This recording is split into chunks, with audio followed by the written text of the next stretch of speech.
Welcome to Fun and Games Side Quests. Every episode is a different host sharing a video game they love and why they love it.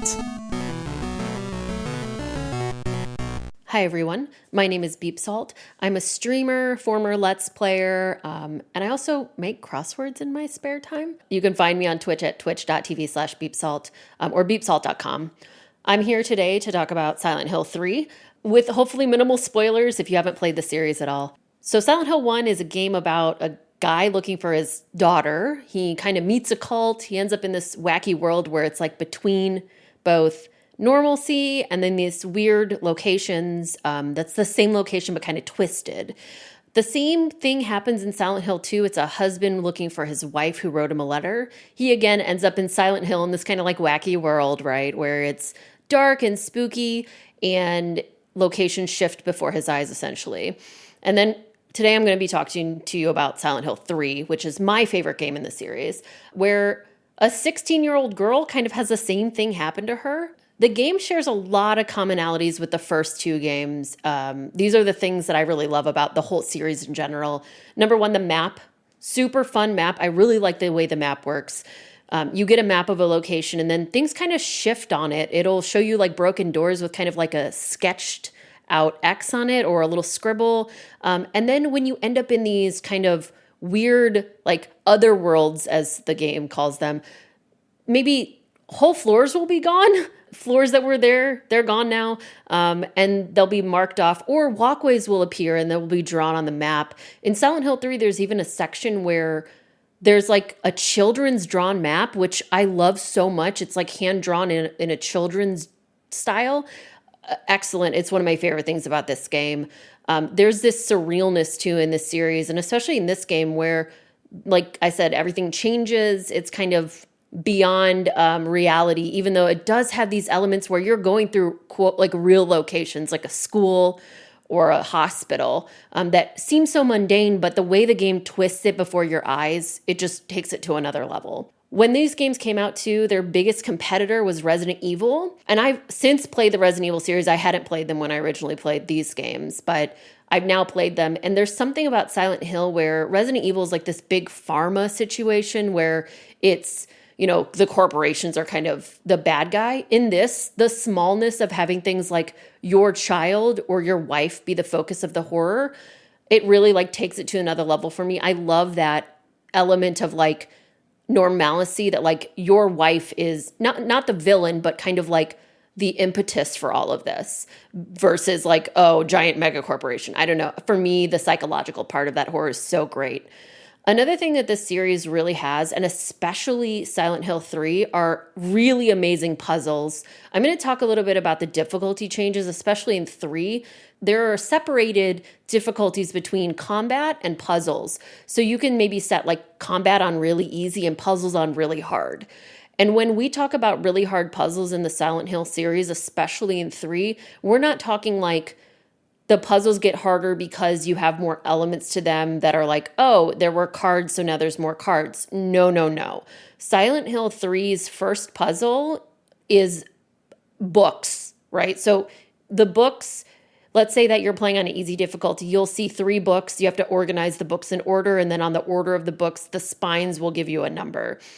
In the hardest difficulty, which is my favorite, it's legitimately a maybe 20 stanza poem that is based off of Shakespeare work. So not only do you have to understand what the puzzle is saying with this poem, but you have to know King Lear, Macbeth, you have to know all of these different, it's so like, the fact that they were like, you know what, this puzzle is going to be, you need this much extra knowledge to make this puzzle work, is off the chain. There's also another puzzle later in the game where you have to check a bunch of hospital beds. And in the easy difficulty, like you just look at hospital beds. But in the hard difficulty, again, 20 stanza poem.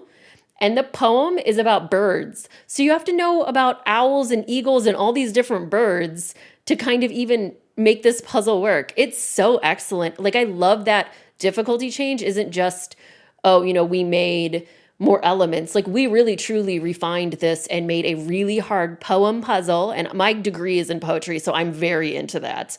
So the puzzles are just so good to me. There are some really creepy moments in the game too. There's one where you're like going down in this elevator and you can see a bunch of enemies and you can't get to them and they can't get to you, but it's scary because it's the first time that the overworld really changes. And then there's another one where there's a mirror in a room and the mirror kind of grows blacker and blacker and it kind of covers you in the mirror. And then I don't want to spoil any more about that, but it's so good. And it happens at such a point in the game where you're pretty far into the game, but it still manages to give you that elements of like fear and creepiness at the same time. So I want to talk a little bit too about the main character of this game. Her name is Heather. She's a young girl. She's not like an FBI trained agent. She's like just some girl who wakes up in a diner and she has no idea where she is or what's going on. She's so unique as a character. When I think about heroes in games like this, they're confronted with the idea, oh, like you're the hero, right? So in this game, this mysterious woman walks up to her and is essentially like, yes, you're going to change the world and blah, blah, blah. And a lot of characters are like, wow, I can't wait to save the world or whatever. But she straight up goes like, who cares? I don't care. Leave me alone, and leaves. My favorite part of the game, story-wise, I think about a lot. At one point, someone close to her passes away, and she finds out that they were murdered based on this woman that I was just speaking about, who told her she was essentially going to be God. And she's told this woman is waiting for her in Silent Hill. And so she's met this man, Douglas. Douglas kind of says to her, hey, there's no point in you going to Silent Hill. And she gives this little speech. I'm going to quote part of it. She says, of course it isn't. I don't know what kind of hell is waiting for me there, but I've got no other choice. I don't care about God or paradise, and if it's what she believes, then that's fine. But she's not going to get away with what she did. When I find her, I'll kill her myself. And Douglas says kind of, that's not going to solve anything. Revenge doesn't solve anything. And Heather just goes, maybe not, but that's what I'm going to do. And this stuck out in my mind for so long. So this game came out, I was probably 20 years old or so when this game came out. I have never stopped thinking about how they wrote this character. There are so many characters in media that feel like what they're doing is justified and right and that they're saving the day. And they wrote this she's like 16 or 18 years old. They wrote this girl as so mature and strong. She knows what she's doing isn't right. It's not going to fix anything. She already knows what she's doing doesn't matter, but it's all she's going to do. Even though it's not going to make her into a hero, it's not going to fix anything or save the day. And that has stuck out with me so long. I love this character so much. She's one of my favorite characters in media of all time. And I just think that the way that they wrote her is so different and unique, and I haven't seen anything like it before or since. So the story is that good to me, plus the gameplay takes what they already had and takes it even higher. It's the same engine as the second game, and it looks and feels so nice to play. There's all these cute little things that you get that are present in all of these Silent Hill games, like these dog endings, the UFO endings. It keeps it thematically the same, and it ties it back to the first game in such a way that you won't expect until you play it. I don't want to spoil anything for those of you who don't know, but it really it's just a great game overall. Every time I come back to it and play it, it feels good again to play. It's fun to play. There's like elements that maybe I've forgotten. The puzzles are so nice to do again, especially on like a hard difficulty. It really makes it replayable. And I just think that if you're a fan of the horror genre and you've maybe played like a Resident Evil or a Fatal Frame and you've never played Silent Hill, especially Silent Hill 3, this game is the pinnacle of the Silent Hill series. A lot of people think 2 is better, but for me, 3 just takes all the elements of 2, puts them with a likable protagonist, so you want to help them, and just, I don't know, overall, it's just one of my favorite games because of that. So if that sounds interesting to you, this game I think is still maybe downloadable on the PlayStation Network. I don't think it's on Xbox, but it's been released a bunch of different ways. You could get it on the PS2 version if you got some old hardware. Either way, thanks for listening to me, and have a great day. Happy gaming!